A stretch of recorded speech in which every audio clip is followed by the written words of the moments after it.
Olá, todos bem? Eu sou o professor Edson Montenegro e no nosso tópico de hoje, dando continuidade à nossa apostila, vamos falar sobre o tópico 4, esportes. Sobre o tópico 4.1, história dos esportes e atletas brasileiros e internacionais. Vamos falar um pouquinho de cada modalidade e de cada atleta nessa modalidade, tá ok? O esporte no Brasil é praticado por diversas modalidades. Okay? O mais praticado hoje em dia é o futebol. E às vezes vivemos momentos históricos onde algumas modalidades se destacam aqui dentro do nosso país, com determinados atletas também, tá ok? Esses esportes, eles são organizados por confederações, sobretudo o Comitê Olímpico Brasileiro, tá ok? Que organiza todas essas modalidades.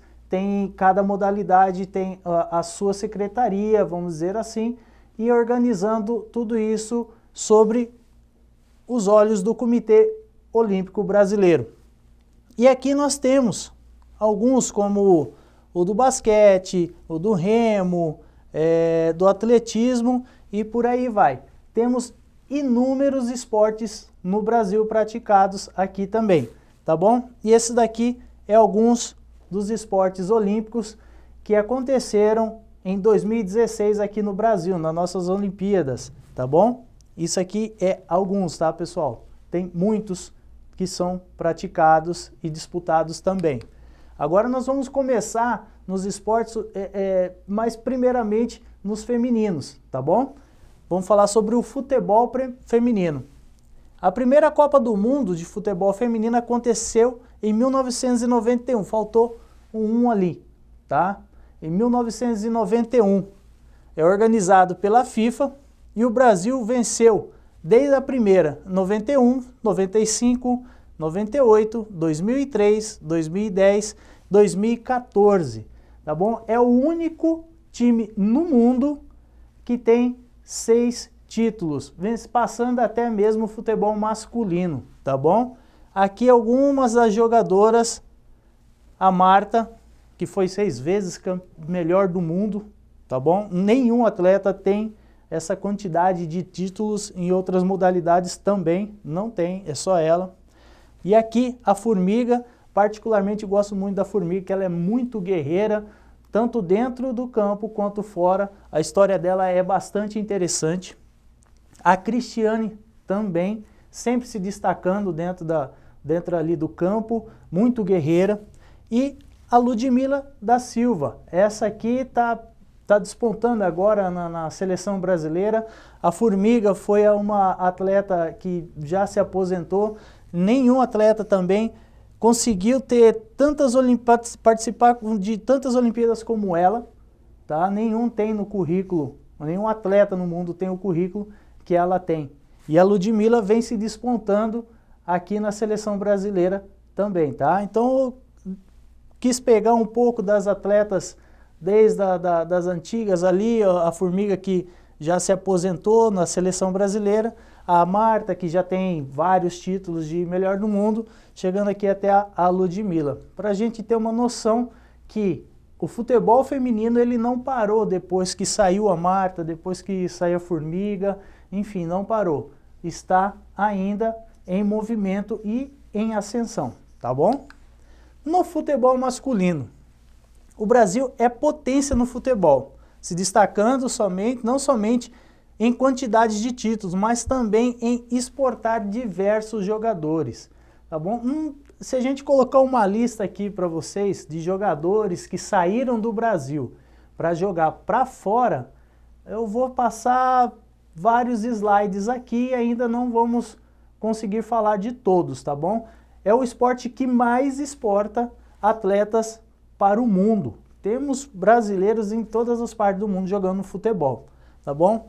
E a gente não pode deixar de falar dos nossos títulos da Copa do Mundo, falando do futebol masculino, né? Que foi a de 58, em 62, 70, 94 e 2002. E nós temos o maior ícone no futebol mundial, que é o meu xará, o Edson Arantes do Nascimento, o nosso rei Pelé, tá bom? É indiscutível que ele é o melhor do mundo, tá bom? Está sempre ali também em prol do futebol, buscando sempre ajudar com projetos sociais, ou seja, ele está sempre inserido no meio esportivo, sobretudo no futebol, tá bom? E agora o basquete. O basquete ele teve uma grande ascensão no Brasil nos últimos anos, não só no Brasil, mas também no exterior, em se tratando de brasileiros para o mundo, tá bom? Somos tradicionais no basquete, chegamos a ser um dos melhores do mundo, quando ainda o nosso querido Monsanta, o Oscar, estava em quadra ainda, batendo ali frente a frente com Porto Rico, com os Estados Unidos, essas potências que estavam sempre ali em cima. E o Brasil chegou muito próximo deles ali, tá bom? Temos atletas disputando ligas importantes fora do Brasil, em outras partes do mundo. Não só temos atletas na NBA, como temos também atleta brasileiro na Liga Europeia de Basquete, tá bom? O Brasil, temos 3 mundiais entre masculino e feminino. Esses 3 mundiais foi as seleções masculinas e feminina que venceram, tá bom? 5 medalhas olímpicas, 1 de prata e 4 de bronze. E aqui eu trouxe alguns atletas, tá? O Oscar é o único brasileiro que tem a camisa imortalizada na galeria da NBA, no basquete norte-americano, que é a liga mais top do mundo. É o único brasileiro que tem a sua camisa imortalizada sem ter jogado na NBA. Olha que interessante. Ele recusou pelo basquete brasileiro, quando estava naquela ascensão que o basquete estava disputando campeonatos mundiais, estava ali batendo de frente a frente com os Estados Unidos e outros grandes times, ele se recusou ao convite para jogar na NBA, para ficar no Brasil, acreditando no basquete brasileiro, tá bom? Aqui, a nossa rainha, a Hortência e a Magic Paula. Essas duas aqui nas quadras, elas foram fenomenais, sendo homenageadas até por líderes fora do Brasil, tá bom? É difícil achar atletas como ela. A Janete, guerreiríssima dentro de quadra, parece que é uma mulher incansável jogando dentro das quadras e fora também. E aqui nós temos alguns atletas, tá? 4 apenas eu coloquei aqui, são vários. O primeiro atleta que foi para a NBA nosso foi o Nenê, depois foi o Varejão, o Thiago Splitter e o Huertas. O Huertas, esse aqui, ele está jogando numa liga europeia, tá bom? Tem outros atletas que já foram para a NBA e voltaram para o Brasil, e tem vários que ainda estão atuando lá na NBA, tá bom? A natação. O Brasil tem importantes nadadores com reconhecimento mundial. Além de títulos olímpicos, temos recordes mundiais. A história da natação no Brasil, ela é muito forte, tá? Muito se diz que a natação é um esporte de elite. Hoje nem tanto, temos muitas piscinas em parques públicos com projetos de natação para onde aquele bairro está inserido ou na cidade mesmo, tá bom?